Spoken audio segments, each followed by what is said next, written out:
그 술버릇을 어느 몇 년까지 그런 걸 숨길 수 있다고 하더라고요. 숨기려면 숨길 수 있대요. 근데 결혼하면 이제 술버릇이 다 드러나는 거죠. 여자 같은 경우는 이제 지저분한 거 보통 여자들이 지저분하면 남자보다 더 심하거든요. 씻지 않는다던가 청소를 잘 안 한다던가 이런 경우는 이제 남자 쪽에서 봤을 때는.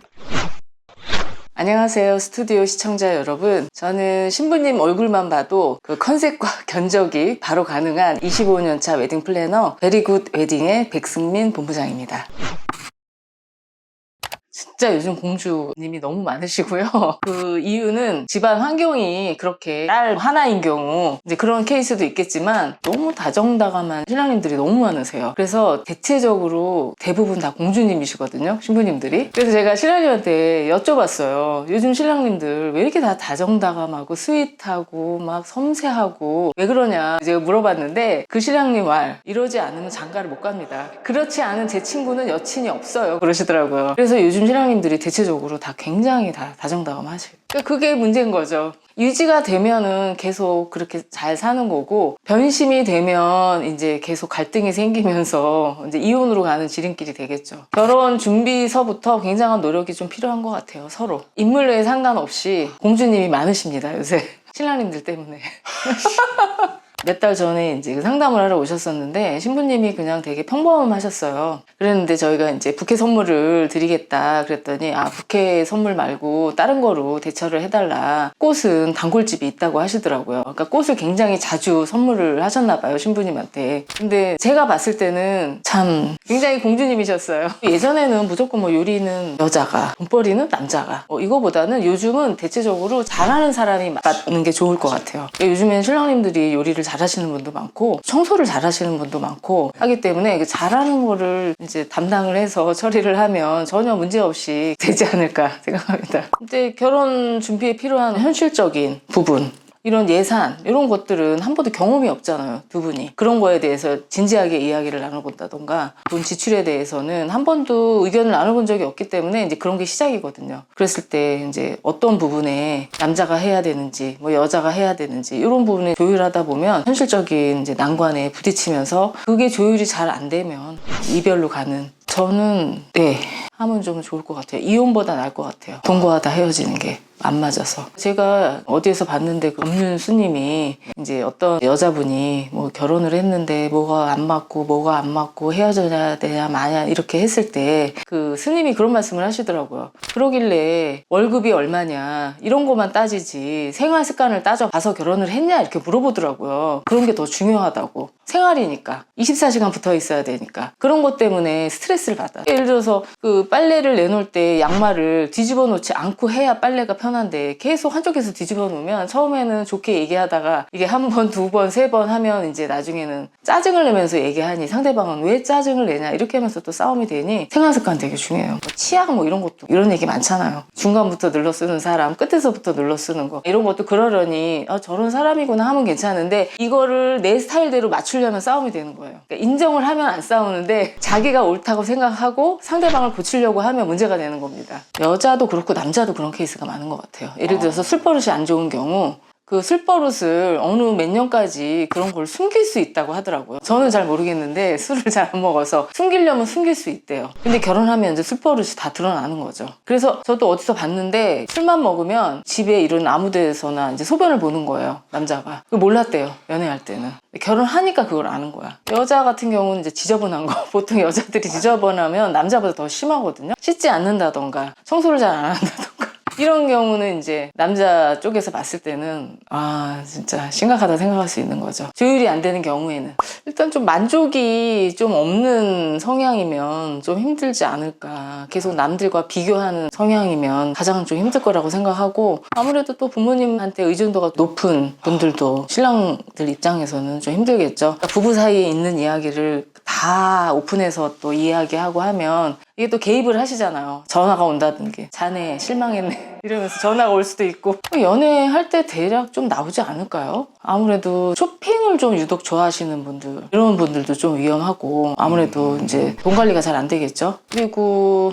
자꾸 또 얼굴을 고치시는 분들 그런 쪽에 좀 관심이 있으신 분들 그러면 이제 계속해서 거기에 또 많은 비용이 좀 들어갈 확률도 높고 좀 힘들죠. 아무래도 갈등이 좀 많이 생기겠죠. 하고 싶은 시점이 서로 다르고 날씨가 좋으면 한쪽은 나가고 싶은데 한쪽은 그냥 좀 쉬고 싶다 이러면 이것도 큰 문제가 좀 될 수도 있을 것 같고 좀 비슷해야 될 것 같아요. 취미나 성향이 너무 술을 좋아하시는 남자 그리고 친구 좋아하는 사람 취미에 너무 몰두하는 남자 예를 들어서 뭐 야구를 좋아한다거나 축구를 좋아한다거나 그러면 주말에 취미 활동하러 나가더라고요. 여자가 집에 혼자 있어야 되는 또 여자 입장에서는 그게 너무 취미 활동을 적당히 하면 괜찮은데 뭐 매주 보통 취미 활동이라는 게 그런 것들은 스포츠 같은 거는 매주 나가잖아요. 주중에 나가는 경우도 있고 그런 경우에는 아무래도 조금 힘들지 않을까. 취미 활동이 나쁘진 않지만 그냥 여자 입장에서 봤을 때 혼자 있어야 되는 시간이 좀 많아지고 그러니까 본인도 취미 활동이 있으면 괜찮은데 이거 성향이 다른 거잖아. 한쪽은 왕성하게 취미 활동을 하는 거고 한쪽은 계속 신랑만 바라보고 있다던가 그러면 이거는 힘든 결혼 생활이 되겠죠. 운동을 같이 하거나 뭐 이런 거는 괜찮죠.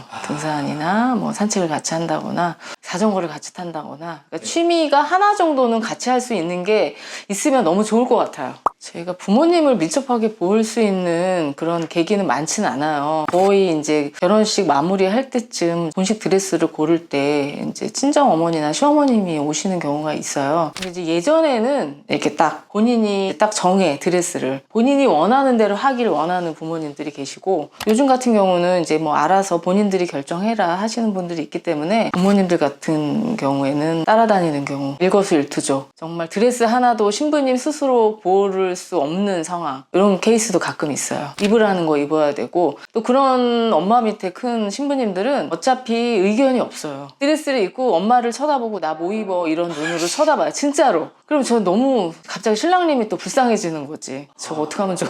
그러면서 또 믿고서 맡기는 거 결혼 준비를 믿고 맡기는 거 실패를 하든 시행착오가 있든 믿고 맡겨주는 부모님들이 좋을 것 같아요. 왜 그러냐면 결혼 준비도 결혼 생활에 이게 전초전이잖아요. 근데 실수할 수 있죠. 처음부터 실수를 안 할 수는 없어요. 안 하게끔 웨딩 플래너들이 개입을 해서 도와주긴 하는데 어쨌든 그 과정에서 시행착오는 있을 수밖에 없는데 이런 것들을 좀 이렇게 바라봐주고 조언해주고 기다려주고 하시면 훨씬 더 어른으로 성장을 하지 않을까. 요즘에는 주택까지 다 포함해서 3억 4천이 평균이래요. 작년 기준으로 평균이. 그리고 주택을 제외한 5천에서 6천으로 스드메라던가 혼수, 허니문 이제 이런 것들을 이제 준비할 수 있는데 예전에는 주택을 제외하고 한 2, 3천만 있어도 충분히 진행을 가능했습니다. 제 생각에는 그냥 1억 전후? 만약에 이제 전세 자금 대출을 받는다는 전제로 여전도 5천 안팎이 있으면 원활하게 하는데 3천 있어도 가능하고 2천 있어도 가능해요. 남자도 마찬가지예요. 더 적어도 얼마든지 준비는 할 수 있어요. 그러니까 집의 규모가 작아질 수 있고 뭐 스드메의 견적이라던가 이런 거 생략하면 돼요. 다 가능해요. 불가능하지 않습니다. 뭔가 처음부터 완벽하게 준비를 하려고 하다 보니까 시작을 안 해서 그러는 거지 다 가능합니다. 프로포즈 같은 경우는 아무래도 이제 비용을 좀 많이 써서 하는 것 같긴 하더라고요. 사실 둘만의 그 공간이나 아니면 그냥 조그맣게 이런 카페나 이런 식당에서도 할 수 있는데 이제 공간을 빌려서 하거나 이런 경우에는 아무래도 100 이상 비용이 들어가니까 이런 거는 좀 아껴도 되지 않나 생각합니다. 형식적인 거잖아요. 저는 양쪽 다 본인의 예산에 따라서 적당하게 하는 게 중요해요. 그러니까 예를 들어서 예산이 좀 있는데 너무 처음부터 막 이렇게 너무 아껴가면서 하면 나중에 또 약간 문제가 시행착오가 좀 있어요. 그러니까 내 예산에 한 요 정도 드레스를 입어도 되는데 너무 좀 저렴한 걸 입었나? 이렇게 좀 후회할 수도 있고 또 예산이 적은데 남들은 또 요 정도 입어주니까 나도 요 정도 입어야지 하면 그것도 약간 무리가 돼서 자기 예산 안에서 보통 아까 말씀드렸던 주택을 제외한 그 비용 있잖아요. 거기서 한 7%에서 10% 정도를 쓰면 좀 적당하지 않을까 생각해요. 일단 좀 마인드가 중요한 것 같아요. 그러니까 제 동료도 보면 고객을 돈으로 보는 플래너가 있어요. 자기 어떤 수입원이 되니까. 근데 또 어떤 플래너는 진짜 별 탈 없이 이 사람들이 원하는 그 예산 안에서 퀄리티가 더 좋게 준비를 좀 이렇게 무사하게 해서 잘 살 수 있게 신경 많이 안 쓰고 시간 많이 할애 안 하고 준비를 해줘야지 이렇게 마음을 가지고 있는 플래너들이 있어요. 근데 이거는 사실 처음 만나서 파악을 하기는 쉽지 않을 거예요. 그래서 후기라던가 아니면 주변에 결혼했던 친구들한테 소개를 받는다던가 이런 케이스가 좀 가장 확실한 방법일 것 같습니다. 보통 플래너 상담이 엄청 친절해요. 그러니까 저 같은 경우는 이제 말투가 약간 살짝 시크한 편인데 보통 다른 플래너들은 상상을 초월할 정도로 친절해요. 근데 처음에만 친절한 플래너들이 있어요. 진행을 하면서 그냥 이렇게 친절하지 않게 카톡도 잘 안 본다거나 답변도 느린다거나 약속도 잘 안 지킨다거나 뭐 이런 케이스도 많고. 저는 결혼을 꼭 해봐야 된다고 생각해요. 너무 중요하고 꼭 해봐야지 또 어른이 되고 또 굉장히 깊이가 있어지고 그 다음에 결혼을 하면 아기도 꼭 낳았으면 좋겠어요. 요새 딩크족이 좀 많더라고요. 근데 또 아기를 낳아야 또 새로운 행복을 이런 행복을 느낄 수 있구나 이런 것도 느낄 수 있고 좀 깊어집니다. 여러모로 진짜 어른이 돼요. 결혼을 하셔야.